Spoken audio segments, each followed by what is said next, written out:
Malien cɛ ni muso denmisɛn ni mabakɔrɔ an b'a bɛɛ lajɛlen fo nin waati na ka bɛɛ waleɲuman dɔn an minnu bɛ nin waati na n'a bɛ ka Nouvelle Express an ka jabara lajɛ an ka page Facebook sanfɛ an ka compte YouTube n'an ka Instagram bɛɛ lajɛlen sanfɛ an b'a fo ka waleɲuman dɔn minnu yɛrɛ fɛnɛ bɛ yen nɔ n'olu bɛ ka an lamɛn radio so kunkan fɛ o kuma an b'a bɛɛ lajɛlen fo ka bɛɛ lajɛlen waleɲuman dɔn i n'a fɔ a b'a kalama cogo min na k'a fɔ dɔgɔkun kɔnɔna la soci dɔ kɛra Sikaso yan nɔ a kɛra aéroport kɔrɔlen ale ye sanfɛla la kulu min bɛ yen nɔ a kɛra o aéroport kɔrɔ yɛrɛ kulu sanfɛla la du dɔw cira an wulila ka taa sɛgɛsɛgɛli kɛ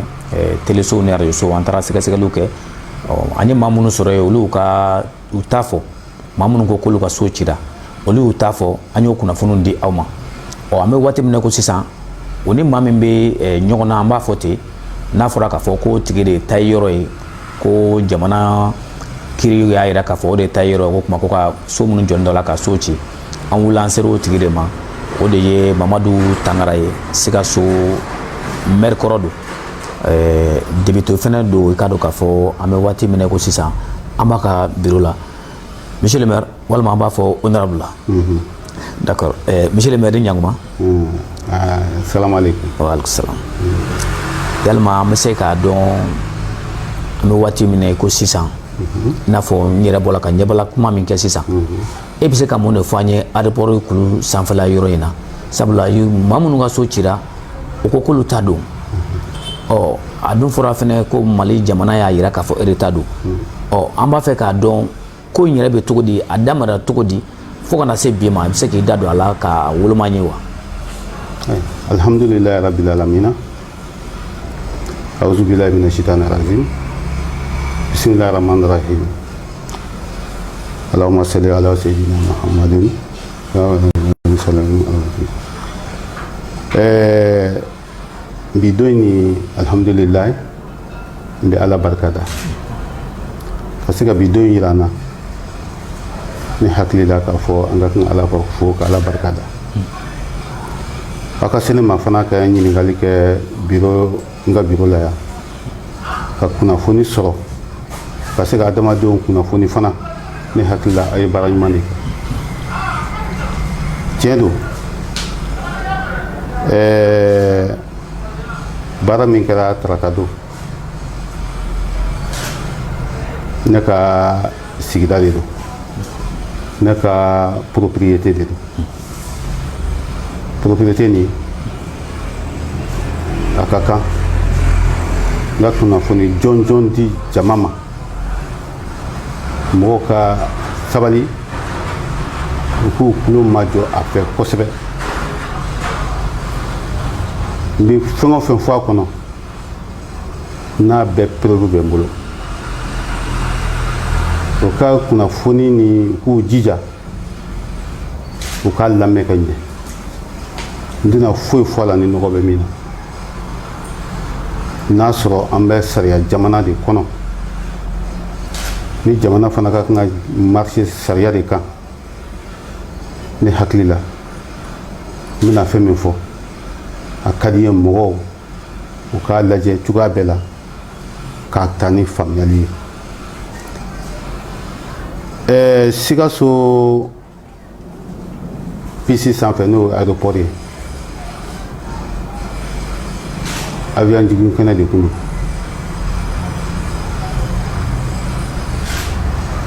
avion jigin kɛnɛ nin a nana don dugu kɔnɔna na hakili la sigida o sigida sema de b'a la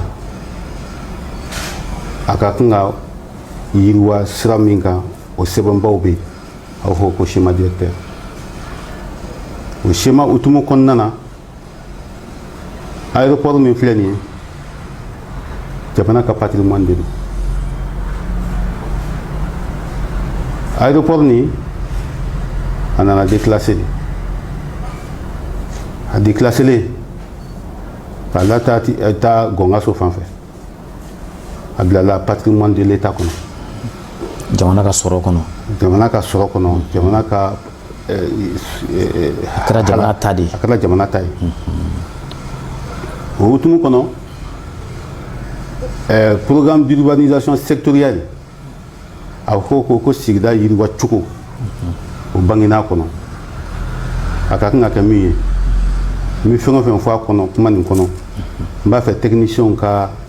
n ka kuma sɔn ji la n'a sɔrɔ n bɛ nkalon de tigɛ ou bien n'a sɔrɔ n bɛ tiɲɛ de fɔ kɛnɛ ni min filɛ nin ye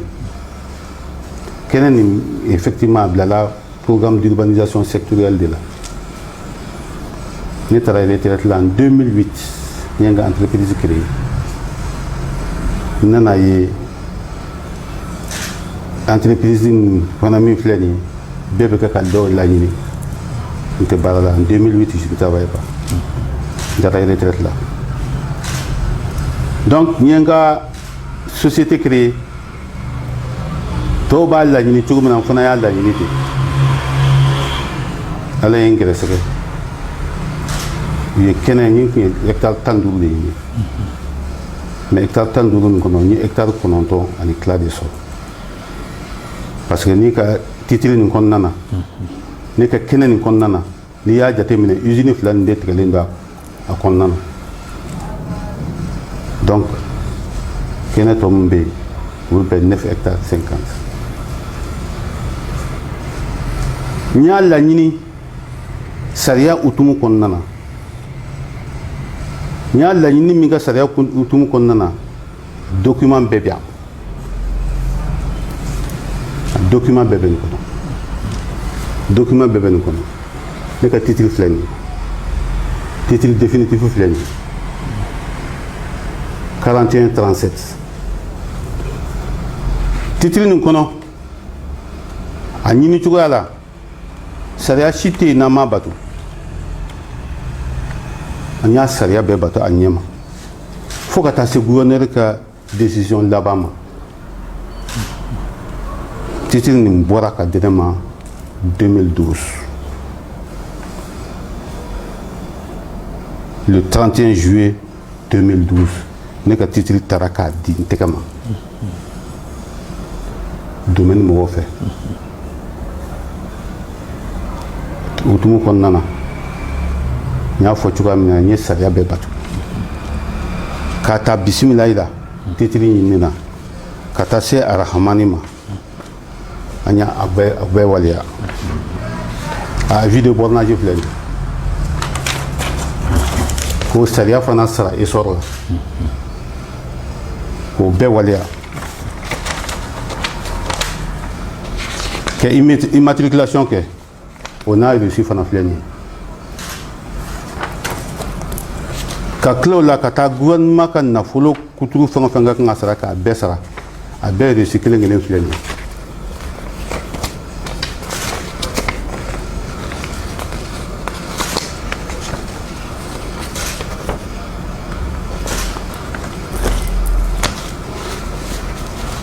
ka se ka attestation de propriété di a k'a fɔ ko a yamaruyara n ka yɔrɔ in ta ye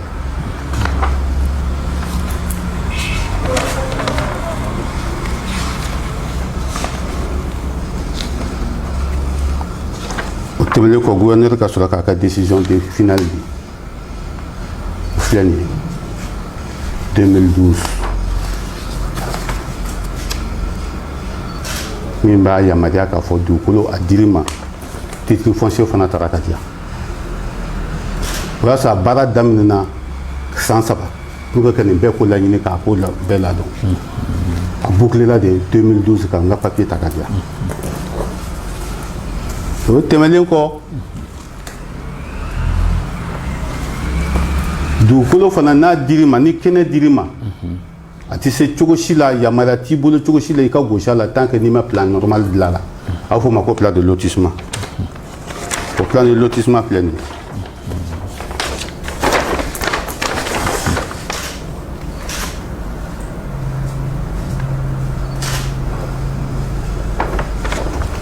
a bɛ bɛn sariya kɔnɔna na i k'a bato a ɲɛ ma lu kelen kelen fana a bɛnna lu 100 ani lu 90 de ma kɛnɛ in sanfɛla kɛnɛ nin sanfɛla a bɛ bɛn lu 100 ani lu 90 de ma. An ma se k'o yɔrɔ faamuya i b'a kɛ to an bɛ lajɔ yɔrɔ in na i ko yɔrɔ min n'a kuma bɛ fɔla nin ka hectare 9 ani tila a morcelen a kɛra 15 sur 20 de ye wa a kɛra jumɛn ye 15 sur 20 don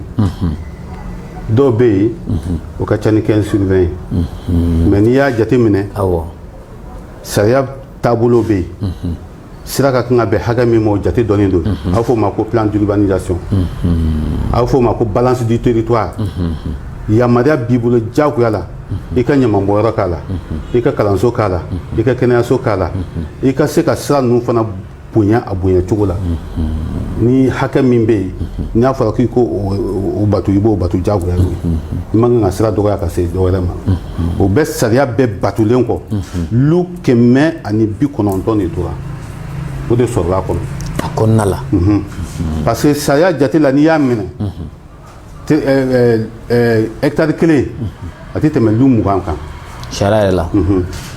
n'i y'o jate minɛ ka siraw jate ka fɛn ninnu kan a tɛ tɛmɛ lu 20 kan hectare 1 na donc hectare 1 n'i y'o jate minɛ lu 20 hectare 9 bɛ bɛn joli ma o ye 180 ye donc ni tilankɛ nin n'i y'o fara kan o ye joli ye o ye 10 ye donc lu nin bɛɛ ne ka kɛnɛ ni dɔw wɛrɛ kɔni fɔlen don min ka ca n'o ye o tɛ ne ka kɛnɛ ye ne ka kɛnɛ min bɛ yen ni ne y'a ta sariya kɔnɔna na k'a waleya sariya kɔnɔna na nɔgɔ t'a la fiyewu olu 190 ka fara dɔgɔtɔrɔsow kan ka fara ɲamanbɔnyɔrɔ kan ka fara ekɔlisow kan ani siraw fana batulen don a bato cogo fana na ka ensuite ni lu kelen kelen fɛnɛ fɛn o fɛn bɛ yen a kelen kelen bɛɛ a dancogo la titre foncier titre global bɛ yen nin ye titre global ye pour que k'a yamaruya k'a di ne ma parce que a dabɔra dugukolo de kama sɛnɛkɛyɔrɔ tɛ sɛnɛkɛyɔrɔ sariya bɛ yen siso fana sariya bɛ yen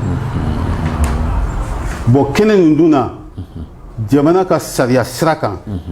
yen yɔrɔ ye siso de ye donc a sɛnɛkɛyɔrɔ tɛ siso de don donc ni fɛn min ye siso ye siso de bɛ kɛ yen donc o hukumu kɔnɔ a dira ne ma siso sira de kan n y'a baara fana kɛ siso sira de kan k'a dilan sariya sira de kan service technique état ka service technique ye seere a ko bɛɛ la n'a sɔrɔ a bɛ nɔgɔ kan ni nɔgɔ b'a la ni nɔgɔ t'a la b'a bɛɛ dɔn a si ma k'olu kɔ titre global fana bɔlen kɔfɛ baara ka kan ka kɛ cogo min na o waleyara fana ka autorisation de ko ka titre individuel créer titre individuel créer a bɛɛ la les 190 parcelles a bɛɛ titre b'a la kelen kelen kelen kelen o fana kelen kelen bɛɛ bɛ nin cogo la de o bɛɛ n'a sariya fana don o bɛɛ n'a nafolo fana bɔta don n ye baara kɛ o cogoya de la donc maintenant k'a ta 2012 ka na se sisan ma ladilikan foyi tɛ yen ni ma a yira k'a fɔ nin yɔrɔ in ne ta ye o mɔgɔ tɛ Sikaso ko min t'a kalama ko ne ka yɔrɔ don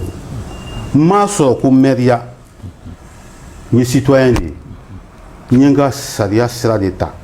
k'a laɲini kɛ pour que k'a kɛ n ka baarada ye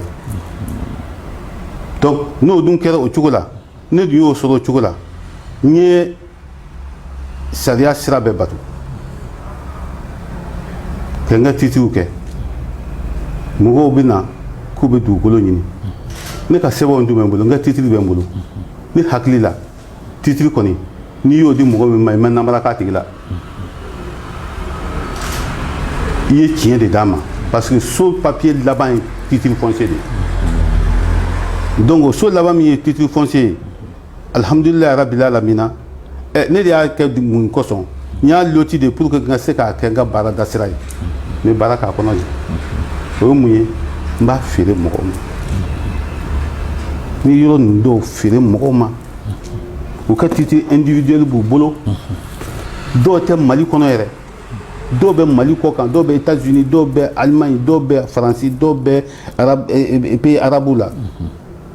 dɔw bɛ service la Bamakɔ ani Sikaso yan u ka titre b'u bolo ni ye hakɛ n y'a feere u ma hakɛ min n ka hakɛ sara a nana kɛ u tɛ se ka toucher yɔrɔ la donc réellement n ye n se bɛɛ kɛ depuis n bɛ maire la o kɔni a kɛra cogo cogo e ka kan ka kɛ dugu ka avocat de ye ni mɔgɔ o mɔgɔ kɔni ko n ma ko a nin bɛ nin cogo la nin bɛ nin cogo la n ko nin yɔrɔ min filɛ de kan'a kɛ n ko sariya sabatilenba de b'a kɛnɛ in kan titre individuel b'a so bɛɛ la o la n t'a ɲini mɔgɔ si ma n ka mɔgɔ tɔɲɔ mais n t'a fɛ mɔgɔ fana kɛ n tɔɲɔ a kan'a kɛ parce que titre foncier tɛ se ka falen a tɛ se ka modifier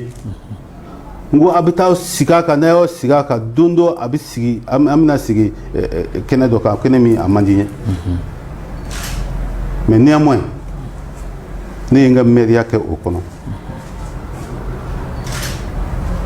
n bɛ se k'a fɔ n ye san 7 kɛ maire la e k'a jateminɛ 2012 ka na se sisan ma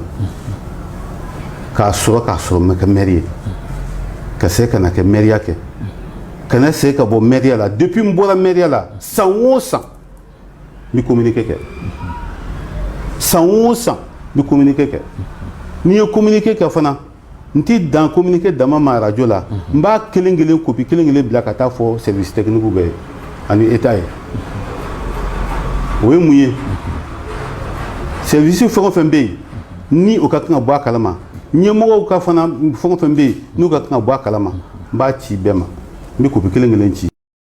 ka se k'a bila ni fila la pour que bɛɛ k'a fɔ kɛnɛ min filɛ nin ye a communiqué copie kelen filɛ nin ye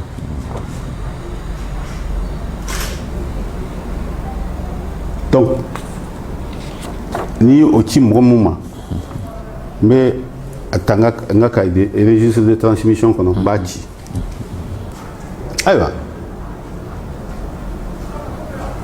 min ye n kɔnɔ gan fɛn kelen tigi fila i bɛ taa sɔrɔ dɔ b'a yɛrɛ nɛgɛ de an da tun bɛna so yɔrɔ ma nin bɛɛ kɔfɛ mun de ye aw se tribunal la a sera tribunal cogo di yalima minnu taara so jɔyɔrɔ in na e de y'u wele tribunal la wa olu de ye e wele tribunal la non mɔgɔ de ye ne wele mɔgɔ de ye ne wele n halala kan ni min sɔrɔ état fɛ logiquement n'u kun ka kan mɔgɔ wele ne yɛrɛ fɛ o man kan ka ne wele o tun ka kan ka état de wele parce que ne y'a san état de fɛ o ne m'a san cɛ fɛ état y'an bɛɛ de ye n y'a san jamana de fɛ ni ma reçu yirila wa o bɛ se ka sɔrɔ gansan wa a ma taa caisse de l'état de la wa ka u ka sariya fana ye min ye m'o sariya bɛ bato pour que k'a ka dugukolo k'a ka siso ye wa m'o bɛɛ bato wa o si tɛ se ka kɛ nafolontan o sariya fɛn o fɛn ka kan ka bato a bɛɛ bɛ bato a condition kɔnɔ k'o bɛɛ waleya donc n nana ka na mɔgɔ saba bɛ yen olu nana ka na ne wele a papier filɛ nin ye ne ka gɔrɔsi filɛ nin ye n nana convoqué ko Abdou Karim Konaté Birama Kelepli ani Mama Tienta contre agence Kokri immobilier représenté par Mamadou Khalifa Tangara. N'o ye e yɛrɛ ye. Ayiwa n'o ye ne ye u nana ne wele komi bɛɛ b'a dɔn k'a fɔ ni bɛ sariya bon kɔni na avocat b'i bolo an ye combat juridique kɛ an y'a kɛ Sikaso yan. Kiiri kɛra Sikaso yan. Kiiri kɛra Sikaso. Kiiri min kɛra Sikaso.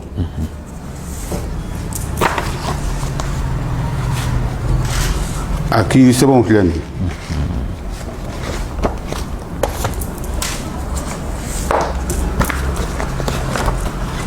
Kiiri fɛn o fɛn kɛra Sikaso a kiiri sɛbɛnw filɛ nin ye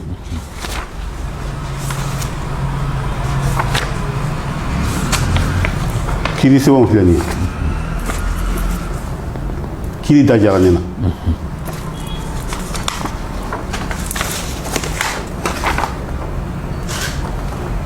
olu min ye plainte kɛnɛ kan u seginna ka appel kɛ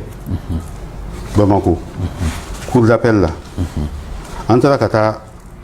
yen yɔrɔ fana ta kɛ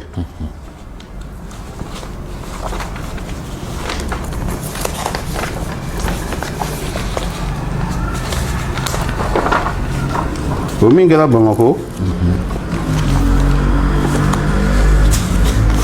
Ala bɛ tiɲɛ de fɛ o jaabi fana bɔra o fana gɔrɔsi filɛ nin ye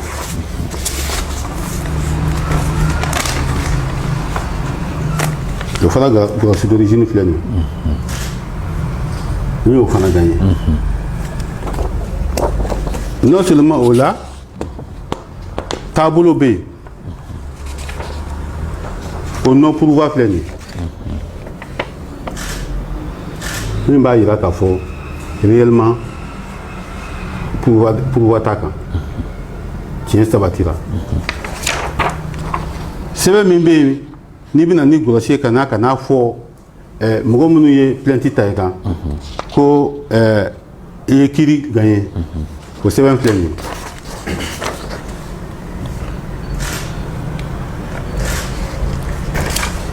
Abdou Karim de y'a signé a kelen y'a signé u bɛɛ tɔgɔ la u mɔgɔ saba tɔgɔ la papier filɛ nin ye ka yira k'a fɔ kiiri sɛbɛn min y'a yira k'a fɔ k'u jɛnna n'a ye la k'a fɔ ko jugement kɛra tiɲɛna e jo de b'a la olu de ye wele kiiri y'a yira k'a fɔ e de jo b'a la ɔ o sɛbɛnfura nana d'u ma olu yɛrɛ y'u bolonɔ bilara k'a fɔ ko olu sɔnna ma ayiwa n b'a fɛ ka min dɔn o yalima jugement in na o kɛlen k'e wele yan sɛbɛn jumɛn de tun b'olu bolo k'a yira k'u ta don sɛbɛn min b'u bolo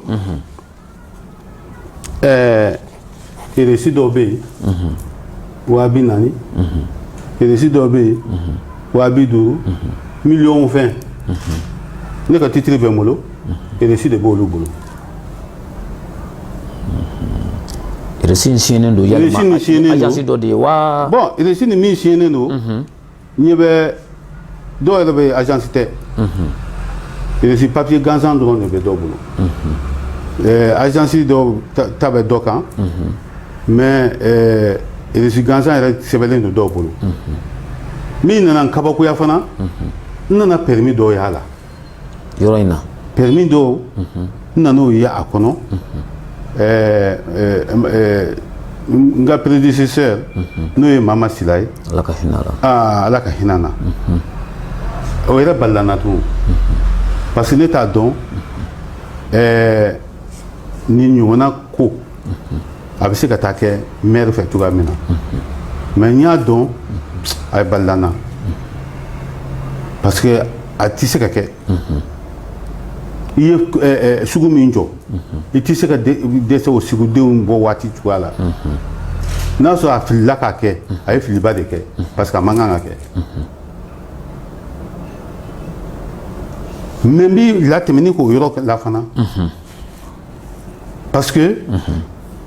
nin kɛnɛ nin min filɛ nin ye ni ŋunuŋunukan nin b'a kɔnɔ ni ko ninnu caman b'a kɔnɔ ne bɛ se k'a fɔ ko ne ye kaso k'a kama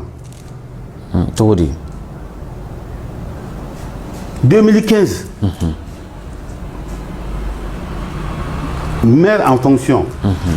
u ye ne interpellé ka taa n don kaso la ko n ye bien d'autrui ta o bien d'autrui ye jɔnni ye ko aéroport sanfɛ ko an ye sɛbɛn dɔ di mɔgɔw ma permis dɔ di mɔgɔw ma ko état ka dugukolo don ko donc an ye bien d'autrui ta ne yɛrɛ ka titre yɛrɛ tɔgɔ sɛbɛnlen b'a kɔnɔ n ye titre min fɔ ta o tɔgɔ sɛbɛn b'a kɔnɔ a kɛra Ali Batili ka waati la kabako de ye nin ye dɛ mais dossier étude kɔnɔ juge yɛrɛ kamana ganna ko k'a ye biɲɛ don tigi ta a ye joli de dun a bɛ joli de reprocher la foyi ma se ka fɔ ale bɛ o tigi sanctionner cogo di ko caman kɛra o ko kɔnɔ an tɛna an da don o yɔrɔ la mais an bɛ dugukolo ko kuma de la mais ko kɛra cogo min na ne ka grossi dira ma k'a fɔ non lieu de don ne ka kasola don kɛra non lieu sur toute la ligne o grossi fana bɛ yan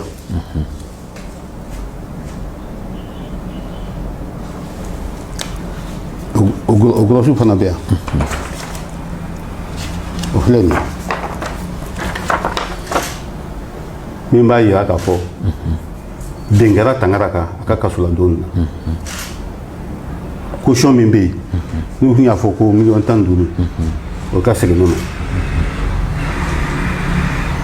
ma a kɛra tɔɲɔgɔn ye dɛ a kɛra bɛnkanni ye dɛ mais n'an bɛ taa an bɛ se ala sɔnna an ka to ala kɔ ayiwa honorable Mamadu Tangara monsieur le maire Mamadu Tangara an ka kulun bɛ ka se a kuncɛyɔrɔ ma nka ko in kɔnɔna la komi kuma in bɛɛ sigira aéroport yɔrɔ min ni titre foncier dir'e ma jamana yɛrɛ fɛ k'a sɔrɔ waati min yɛrɛ la i tɛ maire la an kuma in b'o de kan o kuma in kɔnɔna la i da sera k'a fɔ permis dɔ bɛ yen maire kɔrɔ dɔ bɛ yen ni ala y'a ka miniji dɔgɔya n'o ye Mama Sile ale ka permis tun bɛ yɔrɔ dɔ la nka o ye ne hakili jigin yɔrɔ dɔ la ŋunuŋunukanw bɛ dugu kɔnɔ ka caya parce que permis caman bɛ yen nɔ u bɛ yalala dugu kɔnɔ maaw b'a fɔ la k'a fɔ nin maire karisa ka permis nka ko permis ninnu falsifielen don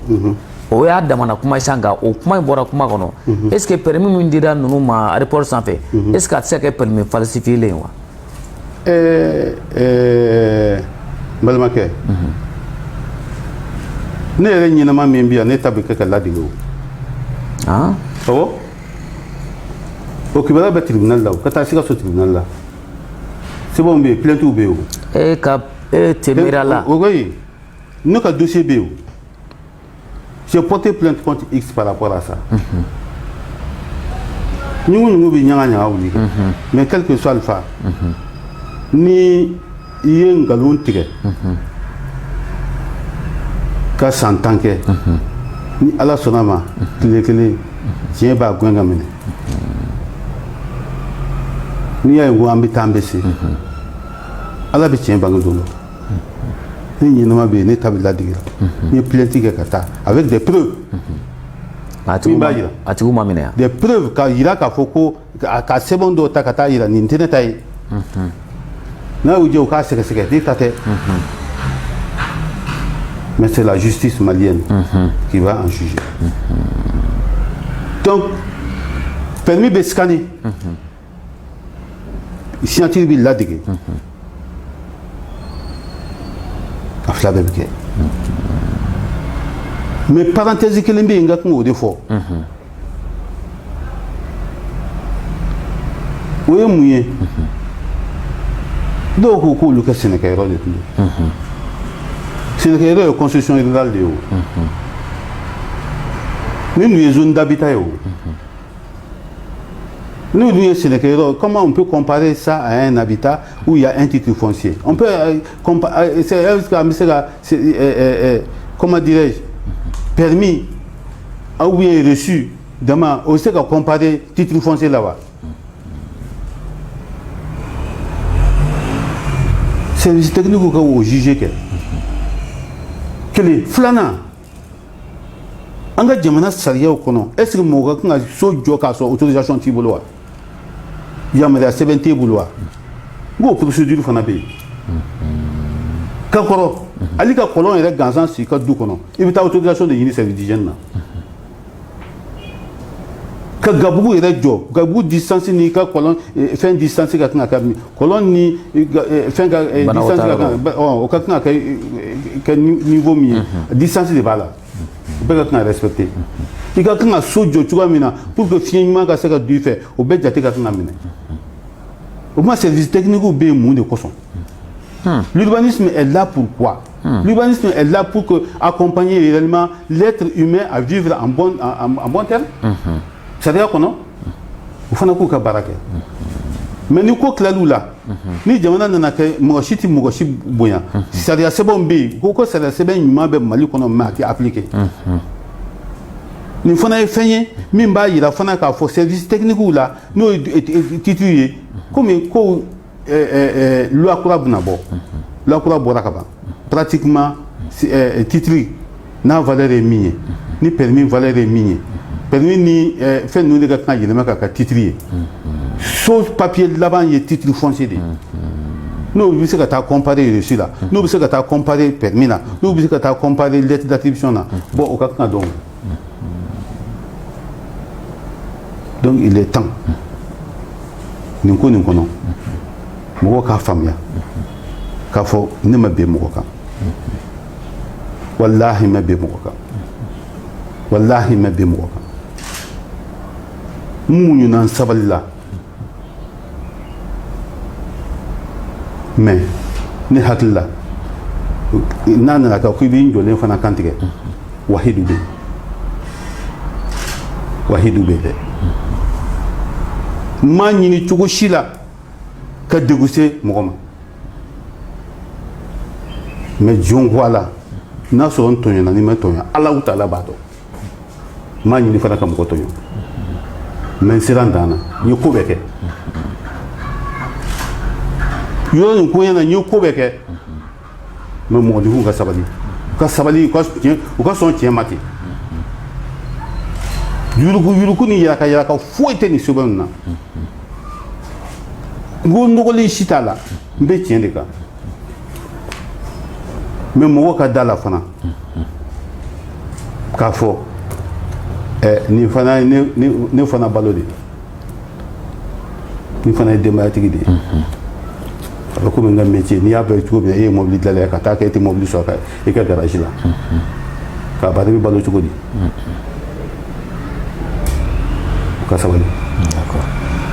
N ye voie de négociation bɛɛ kɛ a kana kɛ n'a y'a kɛ a bɛ fɛn n ye plan état min yira o la dɔw bɛ yen olu bɛ siran kan dɔw ka yɔrɔ bɛ yen olu jɔlen don lu 3 kɔnɔ plan tɛ se ka modifier titre bɔlen don a kelen kelen bɛɛ la a bɛ yɛlɛma cogo di. Titre foncier kelen kelen bɛɛ bɛ komi ni ma fɛn de o bɛ yɛlɛma cogo di a bɛ taa ka taa ala minɛ ka taa lotissement dɔ ta k'o kɛ min ma sariya ma min approuvé ko o k'o la ka sabali ɲini u fɛ ka muɲu mɔgɔw kɔrɔ ka sabali ɲini u fɛ ka taa kɛ yɔrɔ dira normal la mɔgɔ mun ma o tɛ se ka gɛrɛ yɔrɔ la. Jamana sariya dun y'a jira k'a fɔ k'a ka kɛ ne ka baara min kɛlen filɛ nin ye ta sariya de y'a kɛ jamana ka sariya de y'a fɔ ko k'a waleya wa jamana ka sariya min y'a fɔ k'a waleya ɲɛmɔgɔ tɛ se ka foyi tɛ yen min bɛ se k'a fɔ ko a t'a kalama fo ka to ka archive lajɛ n ye bɛɛ kunnafoni n ye communiqué kɛ ka bɛɛ kunnafoni en mai le 31 mai u ka archive lajɛ u fɛ yen n'a sɔrɔ n ye communiqué ta k'a m'a fɔ ka kunnafoni di mɔgɔw ma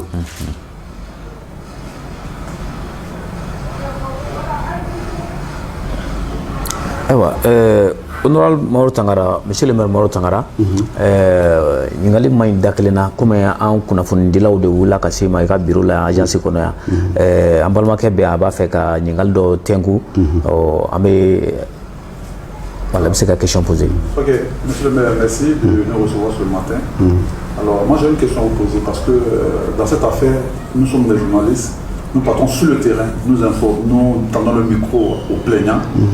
Alors, la question qui revient, c'est de savoir est-ce que la démolition de toutes ces maisons était la dernière voie? Est-ce qu'il n'y avait pas une autre voie de recours pour négocier avec eux? Est-ce que c'était la dernière voie? La question que je vous pose. Il n'y a pas de négociation possible dans la mesure que nous avons un plan approuvé qui ne correspond pas du tout à l'occupation. Donc il n'y a pas de négociation possible. On ne peut pas détruire un titre foncier déjà établi. C'est clair et net.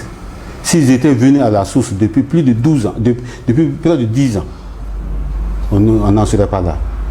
Donc c'est une sorte d'indiscipline ou croire que la personne ne peut rien. Et force est restée à la loi. Il n'y a pas de négociation possible.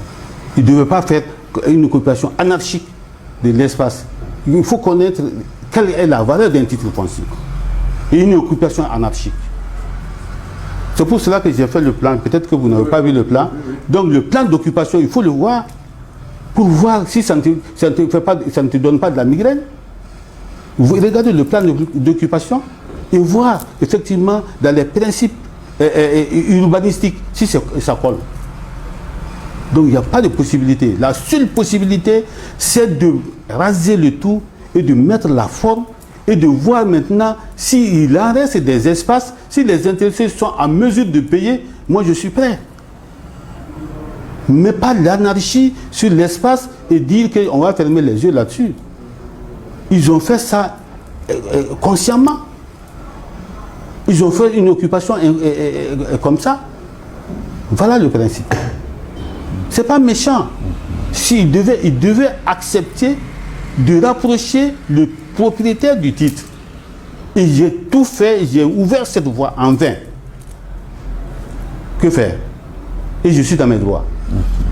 Et l'État a le droit de défendre, a le devoir de me faire mettre dans mes droits. Je suis un citoyen. Voilà. Alors, Ningal do fene be en toklen fe. Alors, honorable Amadou Kafo, Maman Tara, Bayoro Yoro, Amadou Kafo, Matajo, Mado Lekera Sababi, Ka Yoro Dipoma, Maka Fero. Maintenant, le Lekera Sababi, Laka Eweleti Nala. Yalo Mamu Yoro Fere, citoyen, titre français sans fait. Oluga Sorbe na Fejumani Kodi. Nous Barakewa. Mune Yoro Fero Uma. Ah, mine yo feru ma bo ni sariya cheke. Parce que l'État a feru ma. Badu ya feru ngalo ne kaw. O ma feru tien kaw. Droit de propriété du mende bolu bolo. Min ba ira ka fo ko sariya la olu ni État de ya feru ne ma. Ne ma sa Jean bolo, ne ma sa Paul bolo, ne ya sa État de fait. État de dugolo tiki. État de ya feru ne ma. Ni État ya feru ne ma. Ni haklila, ni olu yo otugu ka fo ko fembo bolu bolo. Femene bolo min ba ira ne ka nga feru mo ma. O ne ka titiri. Mais fin du même boulot, boulot, bah il a coulé quand il est mort. Obémi. Donc nous tout le boulot, nous nous tout faire qu'à santé, ni papier diamant ganzanye. Donc au nous le déchet. Abo le déchet. Ni va faire, ni va faire, ni va tirer. Alors, armoire qu'on a là, mais tu n'as tiré tom, mais ba honorable. Ningal do fene be, o jumai. Yoro an kelen ata kunafunun ta yoro ina ko mogo do sara a kene kay ko so bina deren doka o ko chorba do crise piqué yal ma se ka doni ko kelen ko fe jamana marabaw ye kunafunun diema ka fo mogo do sara so bina doka wa ko shubura a yoro kene ka soro sigi chito bara nin kera ali kalama mogo washi wallahi billahi an bɛɛ bɛ sa komi lamɛn ali kala an bɛ mɔgɔ wasi kala an bɛ mɔgɔ wasi kala ma mɔgɔ wasi ça a été une opération propre sans incident d'accord ali kala ma mɔgɔ wasi bon fɛn min fana fɔ il y a que 27 c'est-à-dire le plan témoin pas keneka kolu tayoro e kolu ka sobe ko so kemen nan ko non oh bo amase ka min famia o rondila e dungo san ko so mbela jele le teteme dugulo le teteme kemeni bi kono tonka oh mais nunu ko so min kun jole ba ko keme sabani ko le chira amase ka famia ko la le donc fana ka fo ka a shire be ba ko ne ka sebe la ki ko be bolo bada ke mechugu mina bebe ne bolo ne ka titre individuel fait hein titre individuel fait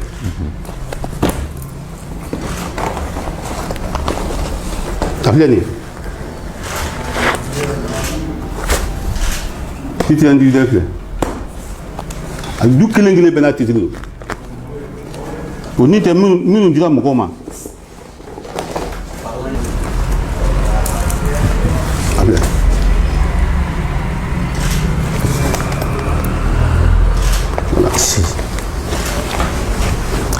Ewa, fana de b'a fɔ k'a ba bɛ a seere bɛ ba kɔ dɛ. Lamɛnbagaw kɔni an ɲɛ b'a la nin ye titre individuel fana nalen k'o yira na an kun y'o fɔ an ɲɛna k'a fɔ fɛn min don an kɔni bɛna ɲɛɲini de ka se k'a ɲɛdɔn ko min bɛ nin yɔrɔciko in na sabula a kuma bonyara. Ayiwa honorable ani monsieur le maire o titre bɛ i kelen ta ye an ka waati bɛ ka sɛnsɛn ka na ni ɲininkali wɛrɛ tɛ ne tɔɲɔgɔn fɛ an b'a fɛ ka kuma kuncɛ kuma d'i ma ka se ka kɛnɛ wuli ni kuma kuncɛ kuma b'i bolo ka fara nin bɛɛ kan ani folici b'i bolo o kuma an ka sɔrɔ ka kɛnɛ in wuli o tun bɛ diya an n'an lamɛnbaaw ye kosɛbɛ. Ayiwa ne bɛ kuma kuncɛ kuma min kɛ ale bɛ n bɛ dugawu de kɛ Ala ka sabali di mɔgɔ ma. Ale bɛ Ala ka mɔgɔ sɔn sabali la. An ka jamana sariya bonya. Tiɲɛ don bɛɛ n'i ka hami dɔ bi. Diɲɛ na bi bɛɛ b'i ka intérêt de défendre. Mais i ka da la fana k'a fɔ i mɔgɔ ɲɔgɔn fana ka intérêt bɛ yen. E b'i ka intérêt nɔfɛ mais i mɔgɔ ɲɔgɔn fana ka intérêt bɛ yen. Surtout mɔgɔ ɲɔgɔn min y'a ka intérêt ɲini a dalen don a la. Ala fana b'a dɔn k'a fɔ a y'a kɛ jɛya kan. An kana ɲɔgɔn tɔɲɔ. Ne t'a ɲini kɛ mɔgɔ ɲɔgɔn tɔɲɔ an ka diɲɛlatigɛ kɔnɔ. De l'âge que j'ai et de ce que j'ai fait à Sikasso. Ne san 50 de ye nin ye Sikasso. San 50. Je suis venu en fin 71. Donc san 50 de ye nin ye Sikasso. Donc o la sisan ni ma hɛrɛ ɲini k'a lase Sikasso ma kan ka degun ɲini k'a lase. Mais an fana ka ɲɔgɔn bonya. An ka ɲɔgɔn bonya an ka jamana sariya fana an k'o bato. Ni waleya min kelen filɛ nin ye tan. Je suis désolé, c'est regrettable pour certains, mais n'i y'a jate minɛ fana an kana ɲɔgɔn tɔɲɔ dɛ an ka sabali. Mɔgɔ si tɛ kɛnɛ nin kan ye k'a ma fɔ a tigi ɲɛna k'a fɔ ko Tangara ka yɔrɔ don. Mɔgɔ tɛ yen mais an ka sabali an kana an tugu ko dɔw kan an ka ɲɔgɔn mako to dɔɔni. Mɔgɔ i bɛna mɔgɔw bolo i bɛ taa mɔgɔw bolo an bɛɛ bɛ sa komi lamɔ kɛ ka da la fana k'a fɔ an bɛɛ dayɔrɔnin ye sibiri ɲɛ kelen de ye. An t'a ɲini ka kojugu se ɲɔgɔn ma mais an kana ɲɔgɔn tɔɲɔ fana. N degulen fo ka taa dama tɛmɛ ni ba degura a bɛ kini kɛ. Sariya fana ka kan a ka sariya ka kan a ka baara kɛ sariya fana y'a ka baara kɛ. Ne hakili la ça doit pas être la fin du monde de toutes les façons. Ne kɔni hakili la sariya ka baara kɛlen kɔfɛ tɔ mun ka kan ka kɛ kɔfɛ ni Ala sɔnna ma an bɛna kɔni o ɲini mais a sariya kɔni o bɛ bato de. Kɛnɛ nin baara kɛra ka ban kɛnɛ nin bɔlu ka kan ka segin a nɔ na parce que n y'a fɔ cogo min na titre foncier kelen kelen ye ɲimafɛn de ye. O bɛɛ ka kan ka don a nɔ na bɔlu bɛɛ ka kan ka don a nɔ na ka se ka évaluation kɛ. Minnu ye yɔrɔ san ka ban n'u ka titre b'u bolo ni Ala sɔnna ma o bɛ d'o tigiw ma u ka yɔrɔ bɛ yir'u la n'o yiral'o la. Hali bi ɲɔgɔn faamu kɔnɔ bɛnkan dɛ n'a fɔra ko bɛnkan ne ye nafolo min don a la ne de b'o dɔn ni min sera o kɔrɔ ni hali bi ye yɔrɔ ni tin de b'i la sigi ka di ye sigi de ka di ye i bɛna n bɛ dɔ feere i ma i bɛna n bɛ dɔ feere i ma n tɛna mɔgɔ si jɛ tant que ni yen sigi de ka di ye tant que ni a bɛ yen a tɔ bɛ yen k'a fɔ ko ne tɛ fɛn d'i ma n t'o kɛ je reste ouvert à ça mais minnu kɔni ta dir'u ma ka ban n'o bɔra la n'o bɔra la normal la n'a tɔ min tora ni mɔgɔ min bɛ fɛn fɛn ye ni mɔgɔ min kanuɲɔgɔnya a yɔrɔ ye ni prix fɔra n'i sera kɔrɔ i bɛ dɔ san kɛ n'i ma sera kɔrɔ salon ka ca. Donc réellement ka Sikasso ka cɛ n'a muso bɛ fo a ko tɛ se ka diya bɛɛ ye mais minnu y'a faamuya hali bi olu k'u jija ka dɔw fana la faamuya parce que ko faamuya man di dɔw fɛ dimi bɛ mun na hali bi n bɛ a ɲini u fɛ Ala ka sabali d'u ma n'i y'a selen nin ma sariya sera de y'a se nin ma mais au ka da la ko joli tɛ se ka kɛnɛya nin kan fana l'illégalité ne peut pas persister parce que le rester là-bas c'est rendre encore l'inefficacité de l'administration légale.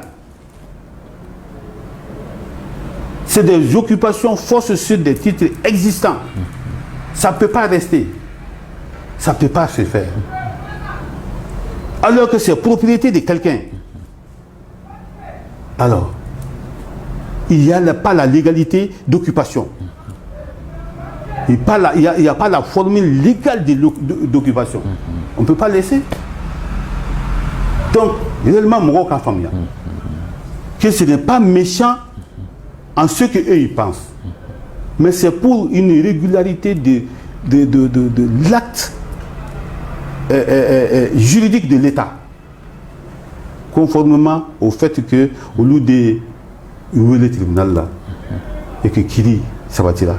et que dans les conditions normales, ça doit être jugé et la force doit rester à la loi. Donc, Allah ça va se faire. Comme je fais la fois, je me connais. Naso, il y a pas de digra mola, mais hakato yini ka yafa yini. On peut pas plaire à tout le monde,